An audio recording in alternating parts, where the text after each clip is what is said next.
में 24 जनवरी यानी कि आज का दिन राष्ट्रीय बालिका दिवस के रूप में मनाया जाता है। 24 जनवरी का दिन इसलिए चुना गया क्योंकि इसी दिन साल 1966 में इंदिरा गांधी ने भारत की पहली महिला प्रधानमंत्री के तौर पर शपथ ली थी। इस अवसर पर लड़कियों की सुरक्षा, शिक्षा, लिंग अनुपात, स्वास्थ्य जैसे मुद्दों पर लोगों को जागरूक किया जाता है। इस मौके पर यूएन वीमेन के लिए भारत में उप प्रतिनिधि के तौर पर काम कर रही निष्ठा सत्यम ने राष्ट्रीय बालिका दिवस की सभी को शुभकामनाएं दी और कहा कि आज का दिन एक ऐसा दिन है जो हमारे जीवन, साहित्य और इकोनॉमी में बहुत महत्वपूर्ण है। ये दिन हमें याद दिलाता है कि देश की महिलाओं के लिए अभी बहुत कुछ करना बाकी है। दो तरीके हैं ही नहीं, ये ऐसा दिन है जो हमारी जिंदगियों में, हमारे साहित्य में, हमारी इकोनॉमी में और हर तरीके से आप देखें तो बहुत महत्वपूर्ण दिन है। So it is a very important calendar day for the country. It is a day, like I said, to celebrate the wonderful stories of strength, resilience and courage that we have. And at the same time ये वो दिन है जो हमें याद दिलाता है कि अभी बहुत कुछ करना बाकी है। राष्ट्रीय बालिका दिवस मनाए जाने का उद्देश्य समाज में बालिकाओं को उनके अधिकारों के प्रति जागरूक करना है, साथ ही उनके साथ होने वाले भेदभाव के प्रति भी लोगों को जागरूक करना है। प्रधानमंत्री नरेंद्र मोदी ने भी ट्वीट कर देश की बेटियों को आज के दिन की शुभकामनाएं दी। इस दिन राज्य सरकारों की ओर से कई जागरूक कार्यक्रमों का भी आयोजन किया जाता है। मुख्यमंत्री शिवराज सिंह चौहान ने आज राष्ट्रीय बालिका दिवस पर बेटी बचाओ बेटी पढ़ाओ योजना के अंतर्गत पंख अभियान का शुभारंभ किया और ट्वीट कर इसकी जानकारी दी। शिवराज सिंह चौहान ने अपने ट्वीट में लिखा कि बेटियों के सपनों को पंख लगाने में मैंने कोई कसर नहीं छोड़ी। आज नेशनल गर्ल चाइल्ड डे 2021 पर भोपाल में पंख अभियान का शुभारंभ करने जा रहा हूँ। तो वहीं उत्तराखंड के मुख्यमंत्री त्रिवेंद्र सिंह रावत ने भी ट्वीट कर कहा कि राष्ट्रीय बालिका दिवस पर सभी बेटियों को उनके उज्जवल भविष्य के लिए शुभकामनाएं।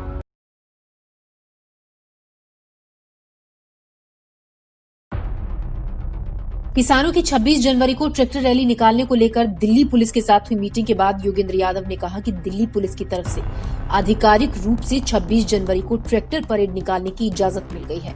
5 राउंड की बातचीत के बाद ये कबूल हो गया है कि पहली बार इस देश का किसान गणतंत्र दिवस परेड करेगा। योगेंद्र यादव ने ये भी बताया कि मीटिंग में रूट्स पर भी सहमति बन गई है।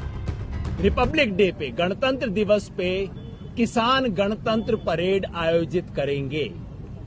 हमने घोषणा की थी कि देश भर से किसान अपने ट्रैक्टर लेके दिल्ली आएंगे। हमने घोषणा की थी कि अब हम बैरिकेड पे नहीं रुकेंगे, हम दिल्ली के अंदर आएंगे। आज मैं आपके सामने बताना चाह रहा हूं कि 5 राउंड बात के बाद ये सारी बातें कबूल हो गई हैं। 26 तारीख को गणतंत्र दिवस पे गण की प्रतिष्ठा बनाने के लिए, क्योंकि तंत्र था जो गण के ऊपर बैठ गया था, गण की प्रतिष्ठा को बनाने के लिए किसान गणतंत्र दिवस परेड करेगा। इस देश में पहली बार सारे के सारे बैरिकेड खुलेंगे, हम दिल्ली के अंदर जाएंगे, मार्च करेंगे। रूट के बारे में मोटे तौर पे सहमति बन गई है। कुछ छोटी छोटी डिटेल्स आज रात को वर्कआउट होनी है, कल हम आपके सबके साथ शेयर कर देंगे। मगर आप सबके माध्यम से हम देश भर के किसानों को कहना चाहते हैं, पिछले 2 महीने से आपने बेसब्री से, बहुत दुख के साथ इंतजार किया है और अफसोस है कि वो बातचीत आज भी सरकार के अड़ियलपने की वजह से टिक नहीं पा रही है। लेकिन 26 जनवरी को हम अपने दिल की भावना व्यक्त करने अपनी राजधानी के अंदर जाएंगे और एक ऐसी ऐतिहासिक किसान परेड होगी, किसान गणतंत्र परेड होगी जैसी इस देश ने कभी नहीं देखी।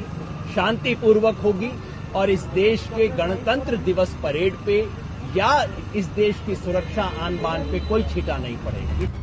इसके लिए दिल्ली पुलिस कमिश्नर ने सभी अधिकारियों को लिखित निर्देश जारी किया है कि 26 जनवरी की परेड इंतजामों के बाद किसान ट्रैक्टर रैली को लेकर अलर्ट रहना होगा। साथ ही दिल्ली पुलिस ने ये भी जानकारी दी कि गाजीपुर बॉर्डर, सिंघू बॉर्डर और टीकरी बॉर्डर से तय दूरी तक किसान अपने ट्रैक्टर लेकर आए और शांति बनाए रखेंगे। इन सब पर बातचीत से किसानों और पुलिस में ट्रैक्टर मार्च निकालने को लेकर सहमति बनी है। अब इस सब के बाद दिल्ली पुलिस के सामने दिल्ली में 26 जनवरी के दिन सुरक्षा व्यवस्था बनाए रखना और शांति का माहौल कायम रखना इन बड़ी चुनौती होगा।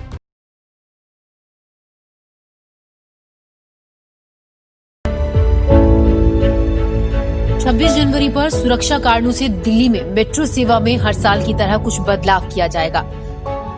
सुरक्षा कारणों से राजपथ पर होने वाली परेड के मद्देनजर आसपास के मेट्रो स्टेशन की सुरक्षा बढ़ा दी जाती है। मेट्रो सेवा में बदलाव चुनिंदा स्टेशनों पर होगा।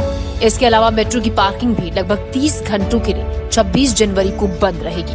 दिल्ली मेट्रो ने इसके लिए अपने ट्विटर अकाउंट से एक अधिसूचना जारी की है। दिल्ली मेट्रो से मिली जानकारी के मुताबिक हुड्डा सिटी सेंटर समयपुर बादली पर आंशिक रूप से मेट्रो सेवा रोकी जाएगी। 26 जनवरी को इस रूट पर केंद्रीय सचिवालय, उद्योग भवन मेट्रो स्टेशन दोपहर 12 बजे तक बंद रहेंगे।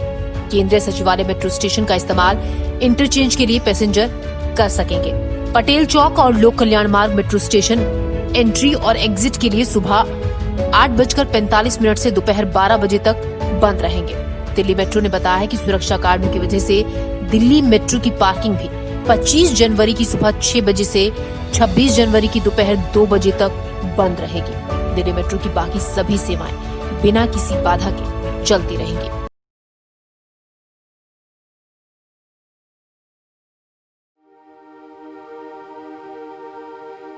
देश में कोरोना के केसेस में पिछले कई महीनों की तुलना में लगातार कमी देखी जा रही है। स्वास्थ्य मंत्रालय के शनिवार सुबह जारी किए गए आंकड़ों के हिसाब से भारत में पिछले 24 घंटे में कोरोना वायरस के 14,256 नए मामले सामने आए हैं। नए मामलों के साथ देश में शनिवार को कुल मामले 1,06,39,684 हो गए। देश में पिछले 16 दिनों से 20,000 से कम दैनिक नए संक्रमण दर्ज किए जा रहे हैं। यहाँ तक कि मृत्यु संख्या भी 300 से कम दर्ज की जा रही है। भारत में 19 जनवरी को कोविड के 10,064 नए मामले दर्ज किए गए थे, जो 7 महीनों में सबसे कम एक दिवसीय मामले थे। देश में पिछले साल 6 जून को 10,000 से अधिक मामले दर्ज किए गए थे। आपको बता दें कि पिछले 24 घंटों में 152 मौतों के साथ भारत में कुल मौतों की संख्या 1,53,184 हो गई है। 1,03,08,38 लोग ठीक हो चुके हैं और फिलहाल 1,85,662 सक्रिय मामले हैं। देश में रिकवरी दर 96.89% है, जबकि मृत्यु दर 1.44% है। दर्ज हुए नए मामलों में से लगभग 84% मामले 8 राज्यों केरल, महाराष्ट्र, कर्नाटक, तमिलनाडु, छत्तीसगढ़, गुजरात, पश्चिम बंगाल और मध्य प्रदेश से रिपोर्ट किए जाते हैं। 2 कोविड वैक्सीन के साथ देश भर में 16 जनवरी से देशव्यापी टीकाकरण अभियान शुरू कर दिया गया है। अब तक देश में 13,90,592 लाभार्थियों को कोविड-19 वैक्सीन दी जा चुकी है।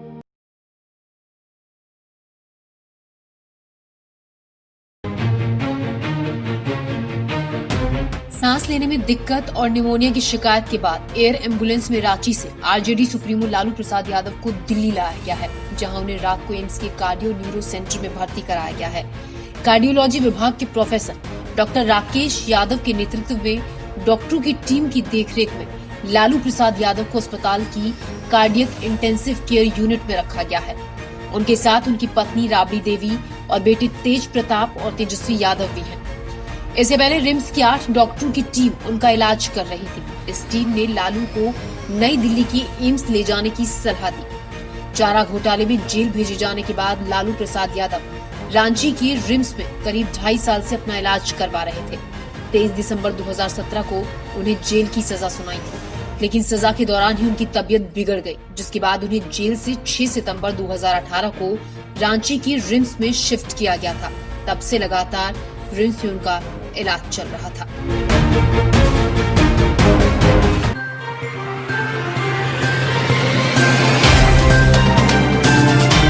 Subscribe now and press the bell icon. Never miss an update.